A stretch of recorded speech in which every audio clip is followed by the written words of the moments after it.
निर्जन पहाड़ों और झरनों से घिरे हुए वन में हनुमान जी राम नाम का जाप करते हुए तप कर रहे थे। तभी बाली पेड़ों को तिनकों की भांति उखाड़ते हुए हनुमान जी के पास आकर अहंकार भरे स्वर में चिल्लाकर बोलने लगा, क्या इस संसार में कोई ऐसा है जो मुझसे युद्ध कर सके? अगर किसी ने अपनी माँ का दूध पिया है तो सामने आकर मुझसे लड़े। हनुमान जी ने बहुत ही विनम्र स्वर में बाली के वीरता का सम्मान किया, पर बाली का अहंकार घटने वाला नहीं था। अंततः जब बाली ने कहा, मैं तुम्हारे प्रभु श्री राम को भी हरा सकता हूं, तब श्री राम का अपमान हनुमान जी से सहा नहीं गया। हनुमान जी ने युद्ध की चुनौती स्वीकार कर ली। युद्ध का दिन भी निश्चित हो गया। हनुमान जी को ललकारना बाली की जिंदगी की शायद सबसे बड़ी भूल थी। आखिर बाली के इतने अहंकार का रहस्य क्या था?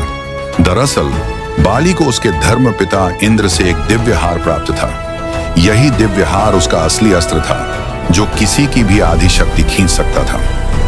एक बार रावण ने सोचा, मैंने तीनों लोग जीत लिए, लेकिन अभी भी मनुष्य और वानरों के हाथों मृत्यु संभव है। इसलिए उसने सोचा कि क्यों ना वानर राज बाली को युद्ध में हरा दूं, ताकि वानरों के हाथों मृत्यु का भय भी समाप्त हो जाए। इसलिए रावण ने बाली को युद्ध के लिए ललकारा। लेकिन युद्ध के दौरान बाली ने रावण को अपनी बाईं आंख में दबाकर 6 महीने तक घुमाया।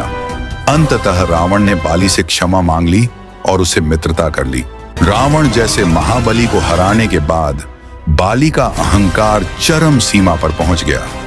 वह हर जगह घूम घूम कर कहने लगा, मुझसे युद्ध करने वाला इस संसार में कोई पैदा ही नहीं हुआ।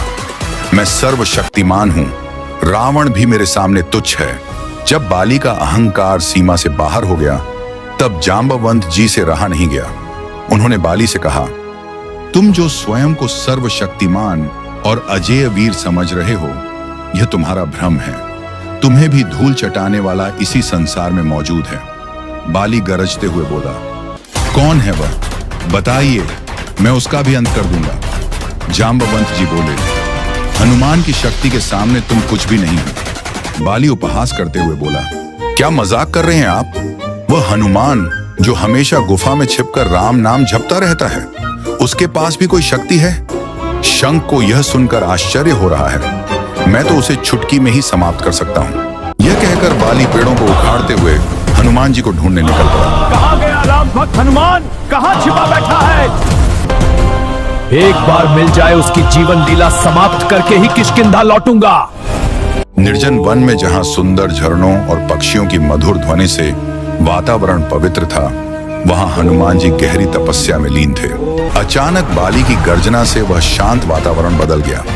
पहले तो हनुमान जी ने अनसुना करने की कोशिश की, लेकिन जब बाली सामने आकर चिल्लाने लगा, तब हनुमान जी ने धीरे धीरे आंखें खोली और शांत स्वर में कहा, हे वानर राज, निस्संदेह आप महाशक्तिशाली और अजेय वीर हैं। आप देवराज इंद्र के पुत्र और किष्किंधा के अधिपति हैं। आपको परास्त करने वाला इस धरती पर कोई पैदा नहीं हुआ, लेकिन इस शांत वन और निर्दोष वृक्षों पर अपनी शक्ति का प्रदर्शन क्यों कर रहे हैं? यह सुनकर भी बाली का अहंकार कम नहीं हुआ, बल्कि और बढ़ गया। वह अपमानजनक स्वर में बोला, तू तुच्छ वानर मुझे ज्ञान दे रहा है? मैं तुम्हारा ज्ञान सुनने नहीं आया। अगर मुझसे लड़ने की हिम्मत है तो लड़ो, नहीं तो मरने के लिए तैयार हो जाओ। हनुमान जी ने फिर कहा, हे बाली, शांत हो जाइए। लेकिन बाली ने सारी सीमाएं पार करते हुए कहा, मैं तुम्हारे प्रभु श्री राम को भी धूल चटा सकता हूं। अब तक शांत रहने वाले हनुमान जी अपने प्रभु श्री राम के अपमान से क्रोध की अग्नि में जल उठे। जय बजरंगी, जय जय हनुमान। हनुमान जी अपनी विशाल गदा उठाई और बाली की चुनौती स्वीकार कर ली। निश्चित हुआ कि अगले दिन सुबह दोनों के बीच युद्ध होगा। हनुमान जी आश्रम लौट आए। बाली भी यह सोचकर लौट गया कि वह हनुमान जैसे साधारण तपस्वी को आसानी से हरा देगा, लेकिन उसे जरा भी अंदाजा नहीं था, जिस हनुमान को वह साधारण समझ रहा था, वह कोई साधारण वानर नहीं, वह थे स्वयं भगवान शिव के अंशावतार पवन पुत्र हनुमान। हनुमान जी जैसे ही आश्रम लौटे, परमपिता ब्रह्मा उनके सामने प्रकट हुए। उन्होंने हनुमान जी को समझाने का प्रयास किया कि वे बाली से युद्ध न करें, लेकिन हनुमान जी ने कहा, यदि उसने केवल मेरा अपमान किया होता तो कोई बात नहीं थी, लेकिन उसने मेरे प्रभु श्री राम का अपमान किया है। अब उसे सबक सिखाना ही होगा। तब ब्रह्मा जी ने एक अद्भुत सुझाव दिया।